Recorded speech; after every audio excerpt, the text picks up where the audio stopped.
A security scare at Philadelphia International. 2 men in custody tonight after something strange is found inside their luggage. Good evening, everyone. I'm Tim Lake. And I'm Tracy Davidson. Our top story tonight, 2 soldiers coming home from Operation Iraqi Freedom are in big trouble tonight after setting off a security scare at Philadelphia International Airport. This story is still developing at this hour. NBC 10's Mike Strug is live at Philly International with the late-breaking details. What do we know, Mike? Well, Tracy, there were actually 5 GIs traveling together. They had left Iraq, flown to Spain, from Spain to Dover, then here to Philadelphia, and they were awaiting a flight back home to Kansas when, for the first time, they had to go through civilian security. And that's when the trouble started. Under other circumstances, that young man and his buddy would be getting a hero's welcome. They've just returned from Iraq. Instead, they're being turned over to the Army at Fort Dix because of what they were carrying as they went through security on their way to a flight to Kansas. One item looked exactly like a gun. Another item looked exactly like a small grenade. That's the way they looked on the scanner. And when they brought this dog in, he hit on the bags. Something set him off. Meanwhile, sources at the USO here at the airport say that the young men, there were 5 in all, didn't seem like troublemakers. They had waited here since early morning for a flight to Port Riley, Kansas. As it turns out, they weren't troublemakers, at least not intentionally. It was determined after the bag was searched that the item that looked exactly like a gun, looked like a Beretta, a .45 caliber type weapon, turned out to be a lighter. And the item that was a grenade, that looked like a grenade, also turned out to be a lighter.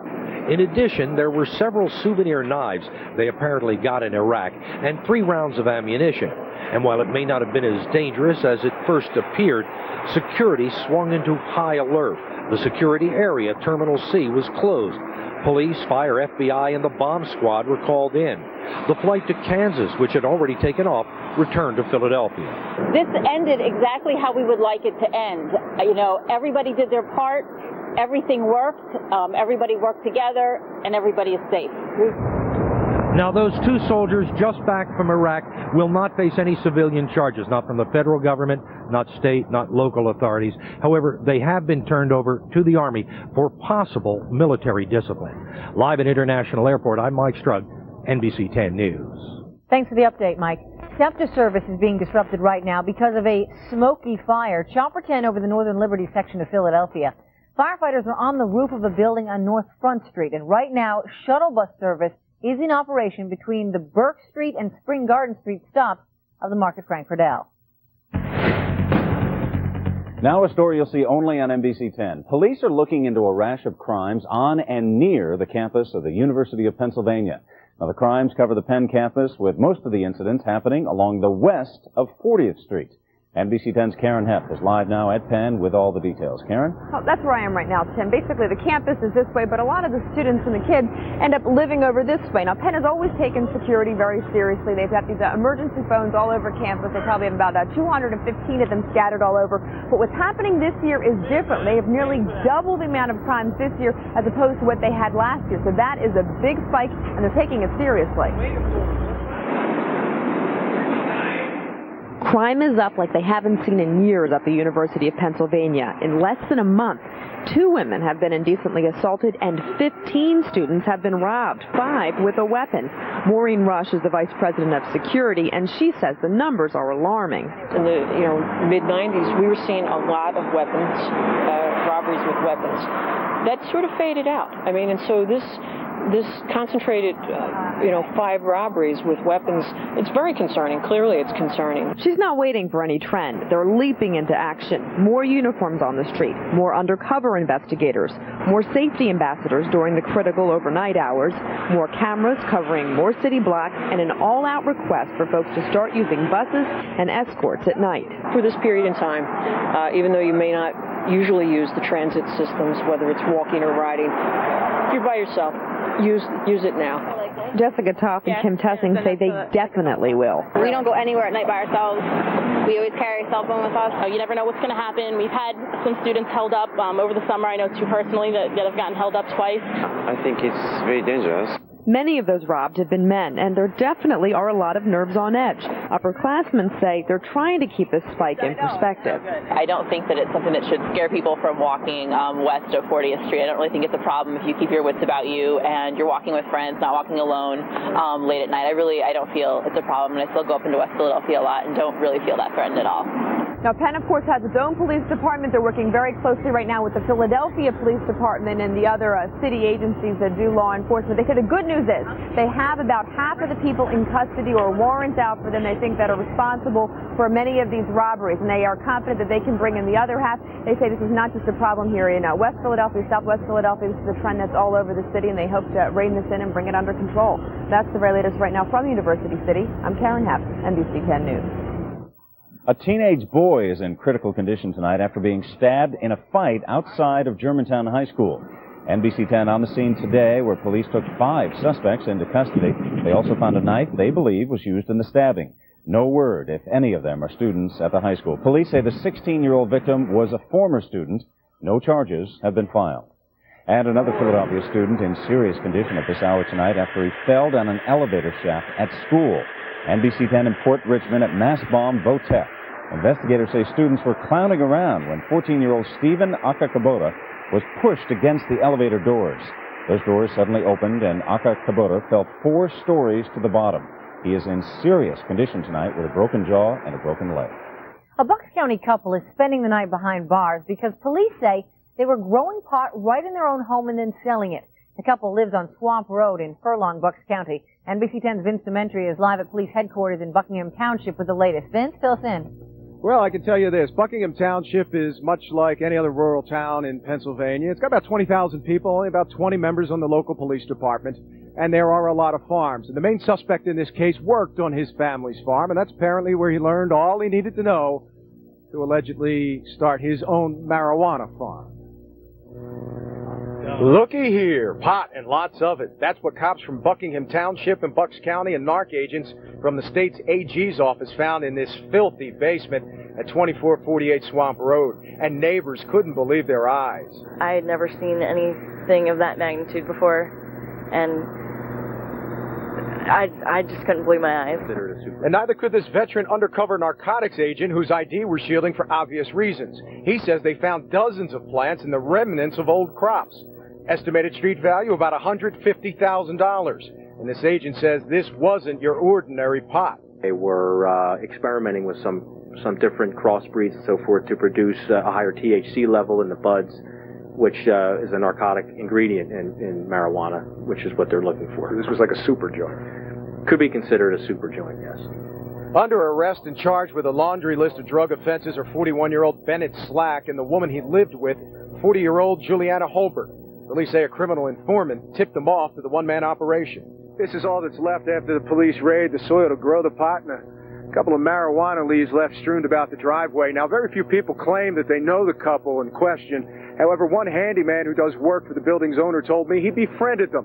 And quite often he said the topic of conversation with them was this: their drug addiction, which has been taking place apparently for years, and how many times they've been in and out of rehab centers. Ever seen anything like this?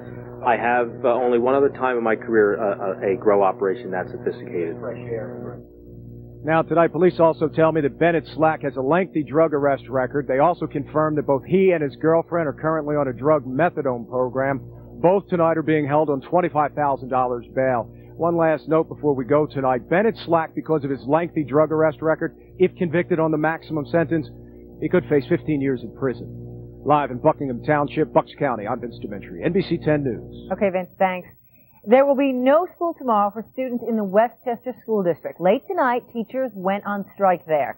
This even though talks are still going on right now, but with no agreement on issues like health insurance copay. There will be no school tomorrow for 11,000 students in the Westchester District. Meantime, no classes again tomorrow for students in the Hatboro-Horsham School District. Contract talks are set for tomorrow afternoon. The school district says the union came back with new wage demands. The school district has set up a day camp for students in kindergarten through 5th grade. The sessions are being manned by teachers' aides and other school workers. Now, you can call the hotline 215-734-1050 to get the latest on the Hatboro-Horsham strike. Tim? Well, tonight a lot of cleanup work remains to be done after yesterday's tornadoes and wicked weather. Today, work crews in Narberth were busy grinding up the tree branches. Narberth was hit by one of several area tornadoes. Now, it left a lot of damage, but no serious injuries. Utility crews were also hard at work restringing the electric lines. Late today, PECO said it has restored service to all customers in the borough of Narberth. And this is tornado damage near Trenton in South Jersey. It's so serious that a state of emergency remains in effect there tonight. Yesterday, a twister ripped through Ewing Township.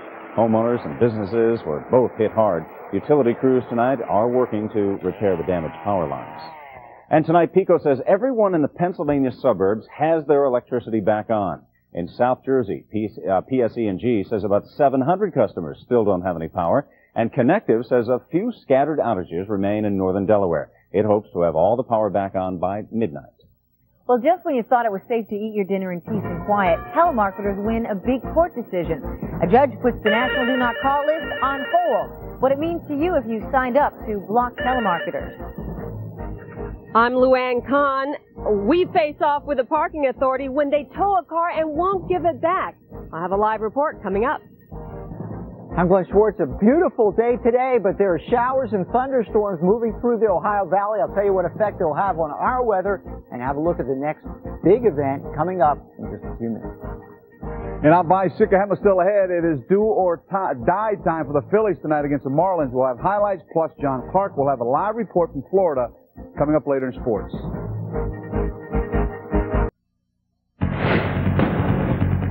When your car is towed in Philadelphia, it's tough enough. But two men called to tell us they were towed and tortured by the parking authority. And that's when the NBC 10 investigators got involved. NBC 10's Luann Kahn is live at the city impound lot on Delaware Avenue with the story. Luann, fill us in. Well, you know, there are hundreds of cars that have been towed here by the city. And there's probably a story to go along with every single one. But when we heard this story, we knew we had to come down here and take some action. I'm sorry, you're going to have to leave. We didn't receive a warm welcome when Ray Torres and Mike McGuire took us to this Philadelphia impound lot. You'll have to physically remove us. Torres and McGuire told us the city was holding their Chevy Blazer hostage, and they bought it at a city auction. Unbelievable. You want me to call the police? It began when these men paid $575 for the Blazer at a city auction. They also paid to have it towed to their Feltonville neighborhood. They were told not to drive it until their title arrived. So for 2 weeks, the car sat until one night a city tow truck hauled it away. And what are you thinking? I'm thinking, you got to be kidding me. They just sold me the car. Now they're taking it back. Torres and McGuire spent the next day trying to retrieve their car. Again, we felt like criminals in something that we are doing everything properly. They did make one big mistake. Torres signed a piece of paper at the auction telling him not to store the car on a public roadway. He admits he just didn't read it. The Blazer was towed because it had no tag, and it was still in the name of the former owner, who had numerous unpaid parking tickets. McGuire and Torres paid $111 in fines to get the Blazer back. The parking authority employees still refused to release the car. I don't understand how you got this without a title. Because we bought it from you. This is from you. We bought it at your auction. This ain't gonna work. For 20 days, Torres and McGuire fought the city, and every day $32.50 was tacked on to their bill for city storage. By the time they called us, their fees added up to $693, more than the car cost. Someone's getting rich off this, and it ain't me. Only the customer is permitted in the lobby. Well, we are here at the customer's request. Supervisor Carl Siegler refused to help unless we stepped outside. But once again, the men were told they had no insurance, no title, too bad. I will go to your supervisor. I will go to the head of the parking authority. I promise you. We took it to City Hall and Councilman Rick Mariano. I mean, we were cursed at, we were called liars. It was the typical bureaucratic mix-up. And within 48 hours, the director of on-street parking met with us. There were a number of mistakes that seemed to have been made in this process, and we wanted to make sure that we made the situation right. He made it right by directing the Blazer to be towed back to Torres and McGrath's Feltonville home, off the street, erasing all storage and towing fees. I truly believe if you did not get involved, this would still be going on. All righty. Not only is the parking authority investigating this case, we understand that every employee here is going to be going through sensitivity training to make sure that every customer is treated courteously. If you have a story for the NBC 10 investigators, we have a new number for you to call. The number 610-949-7473. Live in Port Richmond, Luann Kahn, NBC 10 News. A beautiful and cool evening, but what's ahead? Oh, it feels good. Let's find out what's ahead for the weekend here, Hurricane. Yeah, well, we finally had a great day, and it's going to start pretty great tomorrow, too. We have clear skies across the area, great visibility. The high temperature today, 74 degrees, nice and comfortable, but it's already down to 62. The low this morning was 56, so we'll be back in the 50s. Some areas were in the 40s last night and could be in the 40s again tonight. You can see the leftovers of the front that caused the tornadoes moving out. There's the next weather system. You can see a line of showers and thunderstorms, but we don't have the Gulf of Mexico moisture coming in here. It's a quick-moving system, and it will not strengthen. As a matter of fact, we expect it to weaken a little bit as it comes in. Watch what happens here on our future weather computer, high-resolution, close-up computer model. There's the front coming in tomorrow. You can see the southerly winds on one side and a little bit of a west wind on the other. Just a few little showers coming through, generally late in the day or especially tomorrow evening. Maybe a tenth of an inch or a little bit more in some spots. Not a big downpour. We don't expect the thunderstorms, but this front's going to stall, and we could still see some showers Friday afternoon. Then we have some more dramatic changes happening. We have a basic west to east jet stream right now. That is going to take a big dip. That's going to allow the Gulf of Mexico moisture to come up. This is for late Saturday and into Sunday, and we can get some very heavy rains, some more gusty thunderstorms. And then, as this moves to the east next week, it's going to be a chilly week. But at least it's going to be dry, finally. Clear and cool again tonight. 57 in Philadelphia, 49 in some of the cooler suburbs. Tomorrow morning, starting off real nice, 60 degrees. Pretty nice even by lunchtime, 75. There's some possible showers for the afternoon rush. A little bit better chance as we go into tomorrow evening. Friday, the clouds linger. Now, tomorrow, of course, we could get up to 80 degrees if we get a little sunshine. Clouds linger, chance of showers on Friday afternoon. Better chance even for more significant rain late Saturday and into Sunday. Maybe even some thunderstorms again. And then cooling off on Monday. And watch this. Then it gets even cooler. We'll call it a cold blast. High temperatures struggling to get to 60 degrees in the middle and end of next week. And that means at night it could be down near 40, as we mentioned last night. That's a pretty significant cold spell, but it's also a dry spell. So if we can get through this weekend, we'll be in better shape with the rain problem next week. Okay. All right, sounds good, Hurricane. Thank you. Up next, if you signed up for the National Do Not Call list, find out why those telemarketer calls may still be coming to your home. Your mirror is not telling you the whole truth. Those bulges and bumps you have on the outside are small concern compared to what may be hiding underneath. I'm medical reporter Sherry Banks. The danger of hidden fat. Measure your risk. Tomorrow night, only on NBC 10 News at 11 p.m.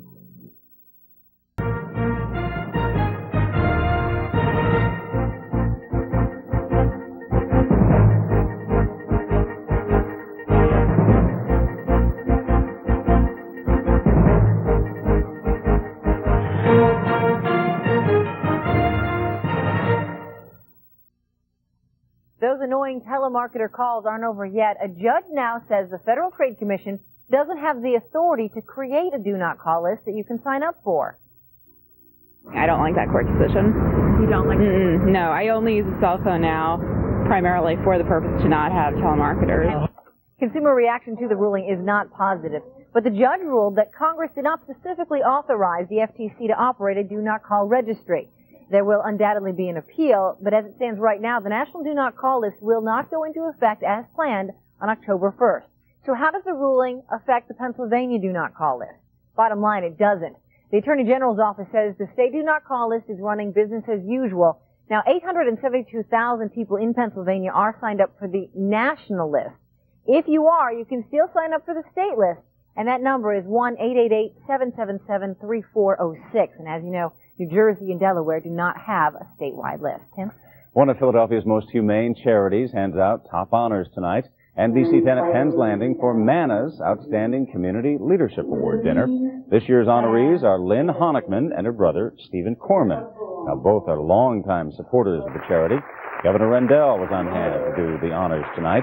MANA volunteers, by the way, prepare and deliver 50,000 meals a month to people with AIDS. That'd be great work. Up next, John Clark live with the Phillies in Florida. The locker room was probably the quietest I've seen it all year. Hear from your Phillies coming up in sports. Here's Vi now with sports, and it looks like the days are about numbered for the Phillies. Yeah, well, you know, they need help now, and they're not going to get it. We're all adults here, right? Yeah. I think it's over. 4 games to go and trailing by 3 games. The math is doing the Phillies in. Not to mention the Marlins, their bullpen, their bats. I mean, let's face it, it's over. They're done. All right, folks? Good night. We got to face it here. I know, Marlins jumped all over the Phillies. Jeff Conine, he has been a Phillies killer. Hits a 2-run homer in the 6th. That made it 6-0 Marlins. But the Phils will fight back courageously in the 8th. Placido Polanco doubles down the line. 2 runs will come in to score. That made it 6-2. The next batter is Bobby Abreu, and little poke there up the middle. That's a single. 2 more runs come around to score. The Phils would add another run to cut the lead to 6-5. Still in the 8th, the Phils have 2 runners on base to chase Utley, but Utley strikes out to end the threat. And the Phils lose tonight again, 6-5. Let's go live now. Bring in John Clark, who's in Miami. John, it's basically all over for the Phils, right? Well, they are 3 games back behind the Marlins now. They would be officially eliminated tomorrow if they lose. They would have no shot at getting the wild card. Mike Lieberthal, after the game, does it feel like it's over? Well, if we would win every game from here on out, we probably still don't go in. Only because if the Marlins, they play the Mets, we'd have to count on them losing every game. You know, it's unfortunate. I mean, we've come this far, you know, and done so well, and, you know, we just got to keep battling. I mean, it's tough. You know, we battled back. That's all you can do. They battled. They played hard. They could have very easily thrown up the flag and said it's over, 6-0. And they played like that all year. All of them have been so important the last 25 or 30 days, and ones like tonight are tough to swallow. The Phillies have been Conine. Yes, Jeff Conine. It's been tough to swallow from him. He has been the Phillies' nemesis. Over the last 2 weeks, he has won 3 games for the Marlins. 3 games. That's how many games your Phillies trail the Fish in the wild card race. It looks like it's over. I'm John Clark live at the Pro Players Stadium in Florida. Back to you, Vi. All right, John, thank you very much. Big basketball news meanwhile here, John. Sixers star Allen Iverson officially signed his 4-year, $76.7 million contract extension today. Iverson will likely finish his career here in Philadelphia and says it was made possible by his former coach, Larry Brown. He made me tough. You know, he supported, you know, things that I wanted, you know, for the team. He supported me. You know, we went through our ups and downs, but without Coach Brown, I might not be up here signing his contract. You know, the one thing you got to have him get, he always has been saying good things about Larry Brown. Yeah. Thanks, All right, thanks, Mike. Back with your wake-up forecast in a minute. If you see news happening, call the NBC 10 News Tip Line. Singular Wireless customers can dial *10 free from their wireless phone and get connected to NBC 10. Well, tomorrow's going to start a lot like today started. Clear skies, temperature around 60, cooler in the suburbs. Nice start to the day, but maybe a shower by tomorrow evening. Okay, we'll take it. All right, Hurricane, The Tonight Show with Jay is coming up next. And don't forget, NBC 10 News continues at 5 in the morning. I'm Tim Lake. And I'm Tracy Davidson in for Renee Chanel Fatah. For Vi and Glenn and all of us here at NBC 10, have a great night. We'll see you tomorrow.